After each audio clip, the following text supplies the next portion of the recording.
नमस्कार। Base study के YouTube channel में आप सभी का स्वागत है। मैं आपको राज्य व्यवस्था पढ़ा रहा हूं और कल हमने अपने लेक्चर में भारतीय संविधान की ऐतिहासिक पृष्ठभूमि के बारे में पढ़ा और जिसके अंतर्गत हमने पढ़ा था कि हमें संविधान की ज़रूरत क्यों है और संविधान के निर्माण में किन किन परिस्थितियों किन किन समस्याओं का हमें सामना करना पड़ा। और उसके लास्ट में वीडियो के लास्ट में हमने बताया था कि भारतीय संविधान में किन किन देशों से जो है स्रोत लिए गए हैं। उसमें हमने 2 या 3 देशों के बारे में ही जिक्र किया था। तो आज हमारा वीडियो भारतीय संविधान पे के जो विदेशी स्रोत हैं उनके बारे में होगा। उनके बारे में आज हम थोड़ा विस्तार से बताएंगे कि भारतीय संविधान में किन किन देशों से स्रोत लिए गए हैं। तो देखते हैं भारतीय संविधान में किन किन देशों से क्या क्या स्रोत लिए गए हैं। तो देखते हैं भारतीय संविधान के विदेशी स्रोत। भारतीय संविधान विभिन्न देशों के संविधानों का मिश्रण है। क्यों? क्योंकि जो भारतीय संविधान की जो प्रमुख विशेषताएं हैं वे विभिन्न देशों के संविधानों से ली गई है। भारतीय संविधान की प्रमुख विशेषताएं जैसे भारतीय संविधान के मौलिक अधिकार, नीति निर्देशक तत्व और भारतीय संविधान की संसदीय लोकतांत्रिक प्रणाली और अन्य जो विशेषताएं हैं भारतीय संविधान में वो अन्य देशों के संविधानों से ली गई है। तो इस कारण हम भारतीय संविधान को विभिन्न देशों के संविधानों का मिश्रण कह देते हैं। जो भारतीय संविधान में विदेशी स्रोत है आज हम उनके बारे में पढ़ेंगे। तो देखते हैं एक एक करके भारतीय संविधान में विदेशी स्रोत किन देशों से क्या क्या स्रोत लिए गए हैं। तो सबसे पहले देखते हैं भारत शासन अधिनियम 1935। भारत शासन अधिनियम 1935 जो ब्रिटिश शासन का भारत था उसके अंतर्गत उन्होंने 1935 में एक भारत शासन अधिनियम पारित किया था। उसके अंतर्गत जो भारत है उसने अपने संविधान में जो भारत शासन अधिनियम 1935 है उसको बहुत जो उसका हिस्सा है वो भारतीय संविधान में ग्रहण किया है। तो देखते हैं इसमें क्या क्या लिया गया है। यहाँ पे मैंने 3 जो देश हैं उनके बारे में लिखा हुआ है। तो यहाँ पे एक एक करके देखते हैं। बोर्ड छोटा है इस वजह से थोड़ा 1 2 3 ही लिख पाया हूँ। तो इसके बाद इसे पढ़ा करके इसके बारे में बता करके और देशों के बारे में लिखेंगे। तो यहाँ पे एक एक करके देखते हैं। सबसे पहले देखते हैं भारत शासन अधिनियम 1935। इसके अंतर्गत या इसमें से भारतीय संविधान में क्या क्या लिया गया है।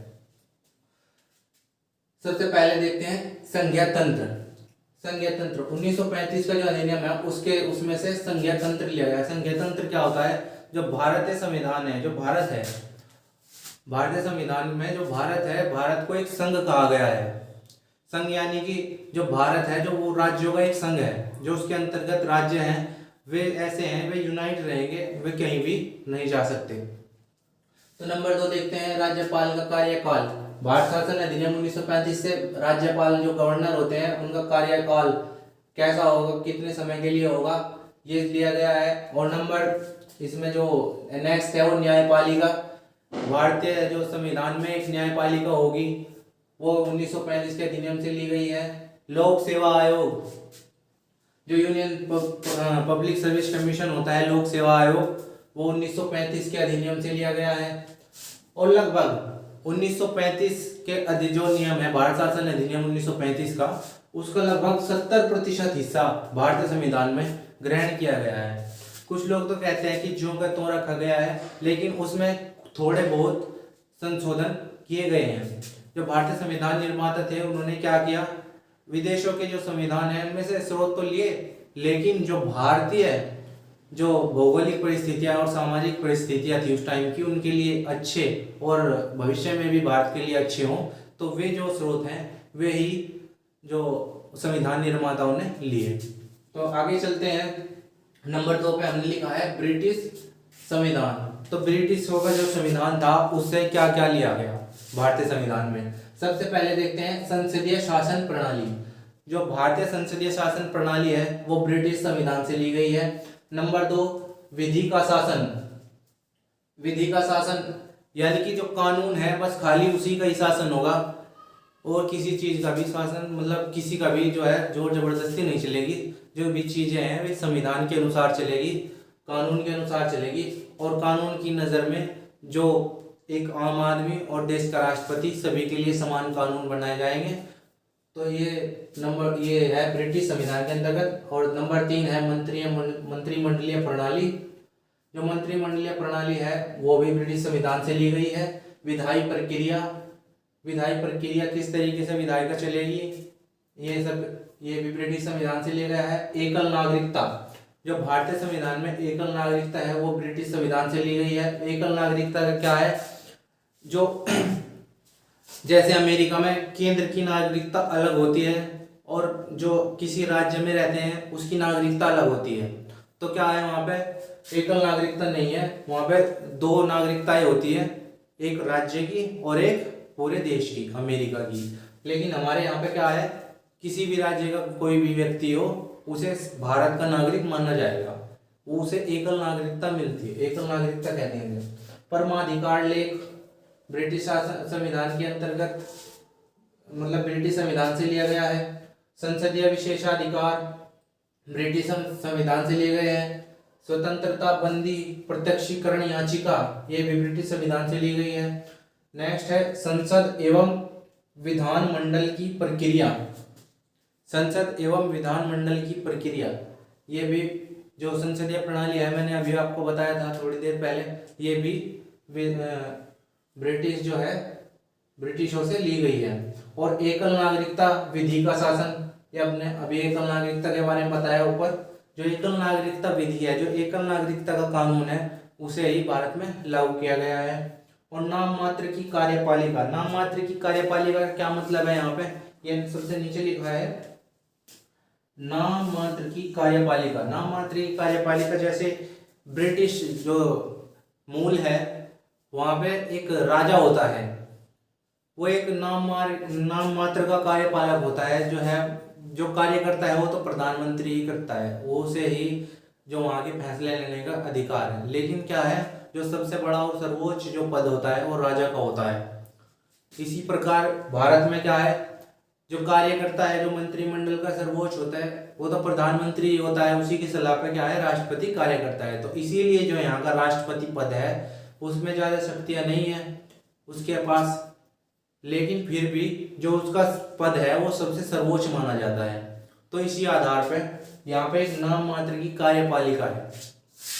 नेक्स्ट देखते हैं विधि के समक्ष समता, मतलब जो है विधि के अनुसार यानी कि कानून के अनुसार सभी व्यक्ति, चाहे वो किसी भी स्तर का हो, चाहे वो मजदूर हो, चाहे वो देश का नागरिक हो, सबसे बड़ा कोई भी, या कोई भी नेता हो, कोई भी बड़ा बिजनेसमैन, मतलब कोई भी हो, कानून के अनुसार सभी समान है, सभी को एक ही कानून के अंतर्गत रखा गया है और सभी को उसी कानून के अंतर्गत सजा मिलेगी अगर वो कोई गुनाह करता है।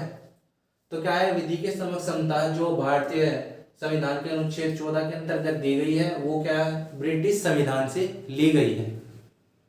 उसके बाद आता है अनुसूचित जाति के न्यायाधीश को हटाने की प्रक्रिया। जो अनुसूचित जाति का न्यायाधीश है और उसे हटाने की प्रक्रिया किसके द्वारा ली गई है, ब्रिटिश संविधान के। नेक्स्ट है इसमें लोकसभा तथा विधानसभा के प्रति मंत्रिमंडल का सामूहिक उत्तरदायित्व। मतलब क्या है इसका, लोकसभा और जो विधानसभा है जिसमें लोग, मतलब जो प्रतिनिधि है चुन करके जो निर्वाचित होकर के जाते हैं, उसमें क्या है मंत्रिमंडल के जो प्रति उनका जो है उत्तरदायित्व है, वे उनके प्रति वे सामूहिक रूप से उत्तरदायी है। ठीक है, तो नंबर 3 देखते हैं। हमने देखा भारत शासन अधिनियम नंबर 1 पे देखा और उसके बाद ब्रिटिश संविधान देखा नंबर 2 पे, और अब नंबर 3 पे देखते हैं सोवियत रूस का संविधान। जब भारतीय संविधान लिखा जा रहा था तो हम सोवियत रूस के संविधान से, जो सोवियत रूस यूएसएसआर उस टाइम का, जब रूस जो है सोवियत जो संघ है वो संघ विघटित नहीं होता, उसके पहले की जो प्रणाली है, जो संविधान था, उसके अंतर्गत हमने मौलिक कर्तव्य और प्रस्तावना में जो हमारी जो भारतीय संविधान की प्रस्तावना है उसमें जो न्याय है, भारतीय प्रस्तावना में, भारतीय संविधान की प्रस्तावना में न्याय किस किस प्रकार का, सामाजिक, आर्थिक और राजनीतिक, ये जो इस न्याय के जो आदर्श हैं सामाजिक, आर्थिक और राजनीतिक न्याय के जो आदर्श है वह क्या है, रूस के संविधान से लिए गए हैं। तो ये 3 देशों के जो कुछ स्रोत हैं जो भारतीय संविधान में ग्रहण किए गए हैं, ये हमने देखे। और अब देखेंगे नेक्स्ट जो देश हैं उनके संविधानों से जो स्रोत लिए गए हैं। तो आप इनका जो है इनको देख लीजिए एक बार। तो देखते हैं नंबर 4, अमेरिकी संविधान। अमेरिकी संविधान में से भारतीय संविधान में क्या क्या ग्रहण किया गया है। तो देखते हैं, एक बार पॉइंट टू पॉइंट देखेंगे एक एक करके। सबसे पहले देखते हैं मूल अधिकार, यानी कि मौलिक अधिकार। भारतीय संविधान में जो 6 मौलिक अधिकार दिए गए हैं, वैसे तो 7 मौलिक अधिकार दिए गए थे, लेकिन पूंजी का जो अधिकार है वो संविधान संशोधन करके 1978 के संविधान संशोधन द्वारा वो हटा दिया गया है। तो इस प्रकार भारतीय संविधान में सिर्फ 6 मौलिक अधिकार बाकी हैं, और जो 6 मौलिक अधिकार हैं, जो मौलिक अधिकार है, मूल अधिकार हैं, वो जो है अमेरिकी संविधान से लिए गए हैं। नंबर 2 है न्यायपालिका की स्वतंत्रता। न्यायपालिका की स्वतंत्रता को भी अमेरिकी संविधान से लिया गया है कि न्यायपालिका कैसे स्वतंत्र कार्य करेगी। विधायिका, कार्यपालिका और न्यायपालिका जो है इनके अलग अलग जो है ये स्वतंत्र हैं, इनके अलग अलग कार्य हैं, कोई भी एक दूसरे से बंधे हुए नहीं हैं, और कोई भी इन्हें जो है इनके कार्यों में बाधा नहीं डाल सकता। नंबर 3 है न्यायिक पुनरावलोकन का सिद्धांत। न्यायिक पुनरावलोकन मतलब दोबारा से जो है न्यायिक जांच की जाए, ये भी जो है अमेरिकी संविधान से लिया गया है।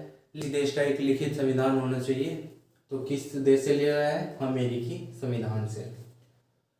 उपराष्ट्रपति का महाभियोग, महाभियोग का मतलब उपराष्ट्रपति के ऊपर महाभियोग चलाया जा सकता है, उसे जो है राष्ट्रपति का महाभियोग जो है उसे उसके पद से हटाने के लिए उस पर महाभियोग चलाया जा सकता है, उसे उसके पद से हटाया जा सकता है। उपराष्ट्रपति का पद पुनरावलोकन, उसके पद को भी बदलने के लिए जो है उपराष्ट्रपति के अमेरिकी संविधान में प्रावधान है, और ये जो प्रावधान है हमें जो भारतीय संविधान में अमेरिकी संविधान से ही लिए गए हैं। सर्वोच्च न्यायालय का संगठन एवं शक्तियां। जो सर्वोच्च न्यायालय है हमारा सुप्रीम कोर्ट, उसको भी भारतीय संविधान में अमेरिकी संविधान से ही लिया गया है। अनुसूचित जाति एवं जनजाति के न्यायाधीशों को पद से हटाया जाना, संविधान की सर्वोच्चता जो है अमेरिकी संविधान से लिया गया है। नेक्स्ट देखते हैं जो संघात्मक शासन प्रणाली है, वो भी जो अमेरिकी संविधान से ली गई है।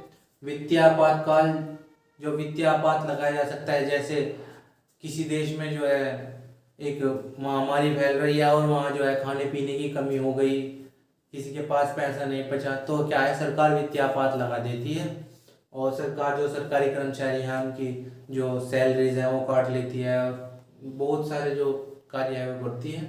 तो वित्तीय आपात जो है अमेरिकी संविधान से लिया गया है। और विधि का समान संरक्षण, मतलब कानून का जो है समान संरक्षण, ये भी अमेरिकी संविधान से लिया गया है। तो नेक्स्ट देखते हैं जापान का संविधान। विधि द्वारा स्थापित प्रक्रिया। जो विधि द्वारा जो प्रक्रियाएं हैं, विधि यानी कि कानून, जो कानून द्वारा स्थापित प्रक्रियाएं हैं, कैसे कैसे कानून कार्य करता है, वो क्या है, जापान के संविधान से अडॉप्ट की गई है। और नेक्स्ट है जर्मनी का संविधान। जर्मनी का संविधान, इसके अंतर्गत क्या है, जो आपातकाल लगाए जाते हैं राष्ट्रपति द्वारा, उस समय राष्ट्रपति जो है जो मूल अधिकार हैं आपातकाल के द्वारा जो है उनका स्थगन कर देता है, यानी कि वह जो मूल अधिकार है, जो मौलिक अधिकार है हमारे, वे छीन जाते हैं, और जो है आपातकाल उधर लग जाता है। जो भी कार्य होगा जो केंद्र के अनुसार होगा या राष्ट्रपति के जो कहे अनुसार होगा। देखते हैं नंबर 7। नंबर 7 पे है आयरलैंड का संविधान। आयरलैंड के संविधान से क्या क्या लिया गया है ये देखते हैं। यहाँ पे देखते हैं नंबर 1, राज्य के नीति निदेशक तत्व। राज्य के नीति निदेशक तत्व, नीति निदेशक का मतलब है जो राज्य की नीति को निर्धारण करने में सहायता करते हैं, उन तत्वों को राज्य के नीति निदेशक तत्व कहते हैं, जो कि आयरलैंड के संविधान से लिया गया है। जो ये नीति निदेशक तत्व है और अन्य इस तरीके के वर्ड हैं जैसे मौलिक अधिकार, ये आगे आने वाली जो वीडियोस हैं उनमें एक विस्तृत रूप से समझाए जाएंगे। ठीक है, तो ये अभी इतने ही थोड़ा थोड़ा करके देखना पड़ेगा इधर। और नंबर 2 है राष्ट्रपति के निर्वाचक मंडल की व्यवस्था।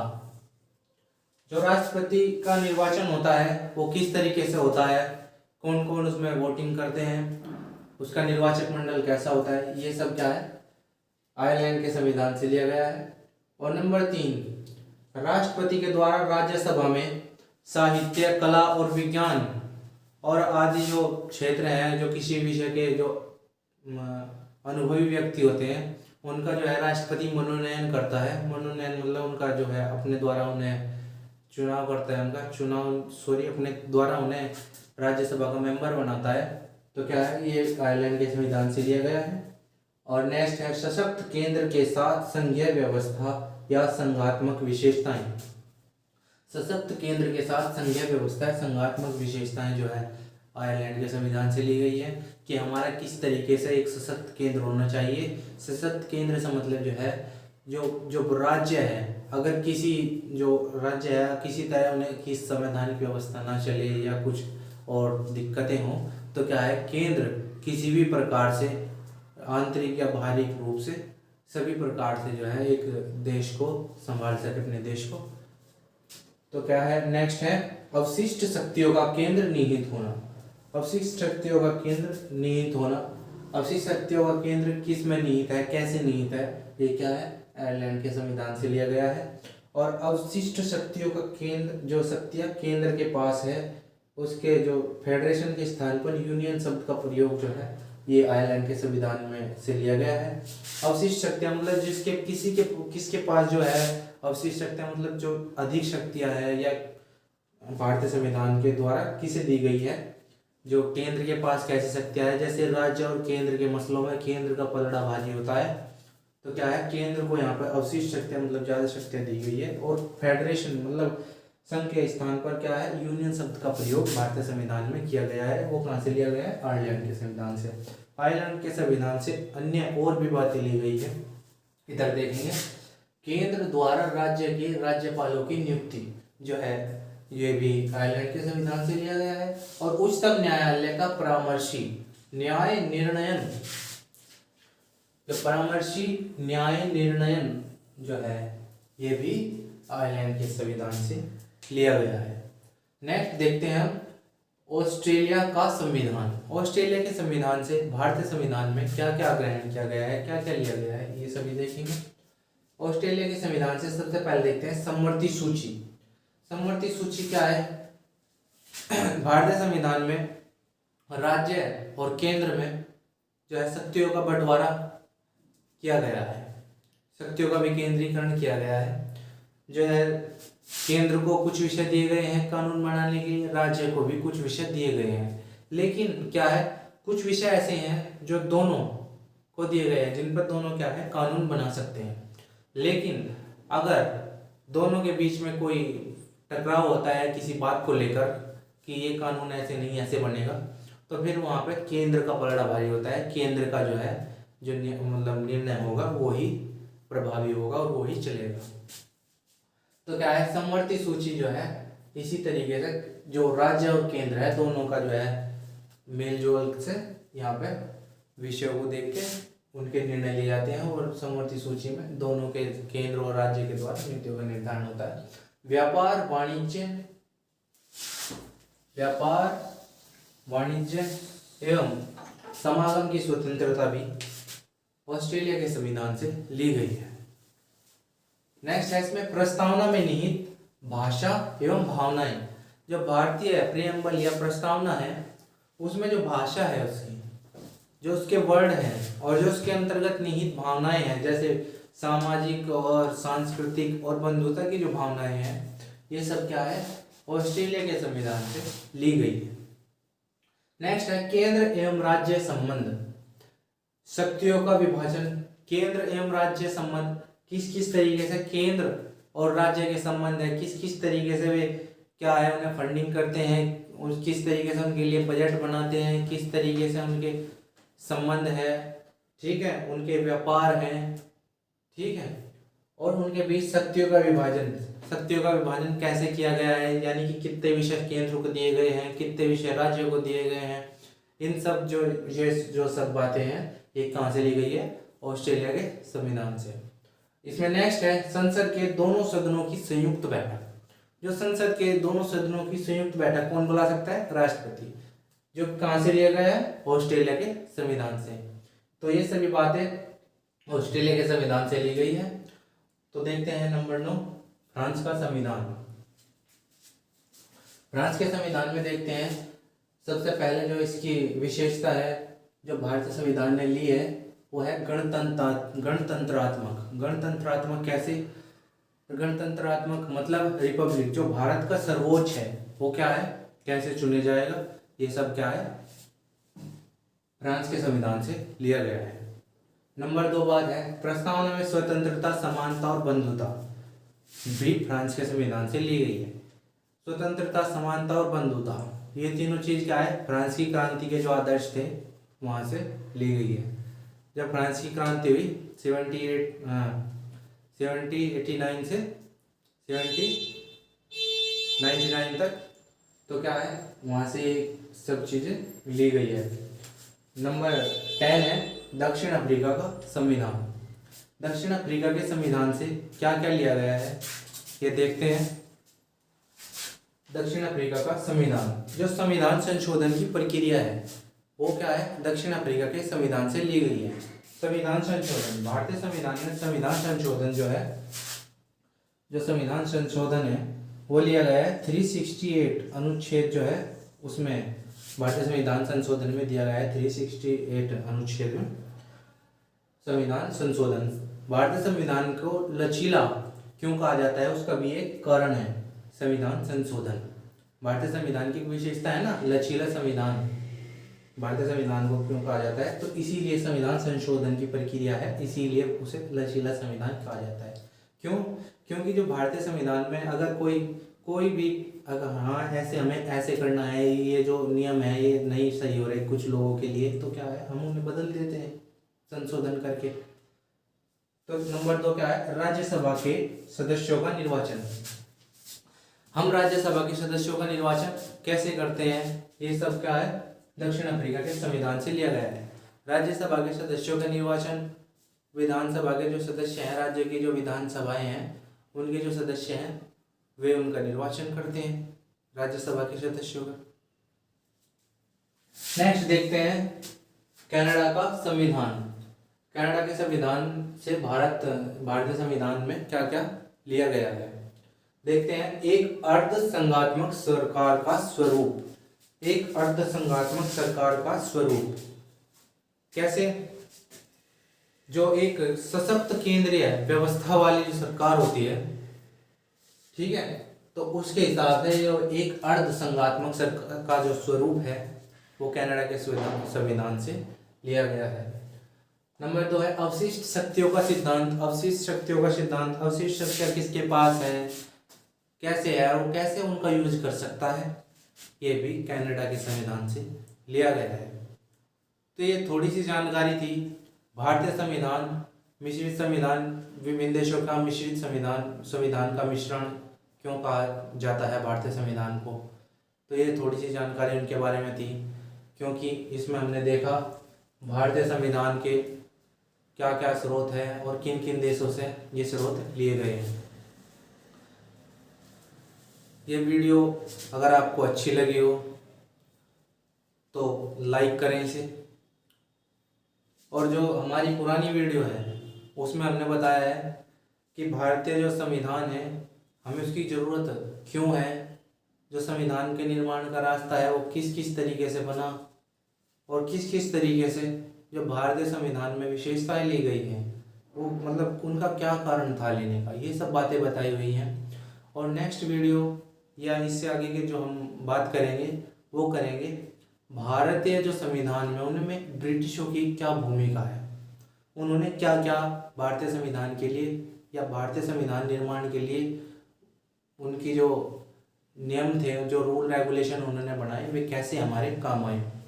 ठीक है, तो नेक्स्ट वीडियो में हम देख सकते हैं कि भारतीय जो संविधान में उनमें ब्रिटिशों की भूमिका, उनके बनाए हुए नियम कानून किस तरीके से भारतीय संविधान का निर्माण करते हैं, तो ये देखेंगे नेक्स्ट वीडियो में। अगर हमारा पढ़ा हुआ आपको ठीक लगता हो थोड़ा सा भी, तो वीडियो सब्सक्राइब करें। धन्यवाद।